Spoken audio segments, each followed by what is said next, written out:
नमस्कार दोस्तों, मैं सुजीत कुमार और आपका चैनल भोजपुरी नेशनल न्यूज में स्वागत है। तो दोस्तों, आज के इस वीडियो में बात करने वाले बेटी हो तो ऐसी मूवी के बारे में जो कि यह मूवी टीवी पर रिलीज होने वाली है। तो क्या है जानकारी पूरी देने वाले हैं, तो वीडियो में बने रहेगा अंत तक। चलते वीडियो को शुरू करते हैं। अगर अभी तक हमारे चैनल भोजपुरी नेशनल न्यूज को सब्सक्राइब नहीं किए तो कर ले, क्योंकि भोजपुरी से जुड़े हर खबर इस चैनल पर मिलता है और मिलता रहेगा।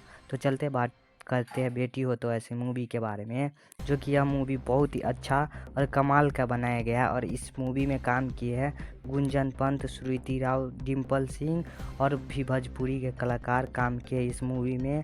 और इस फिल्म के कहानी के बारे में बात करें, जो कि बेटी के ऊपर बनाया गया, और यह फिल्म का कहानी बहुत ही ज़बरदस्त होने वाली है।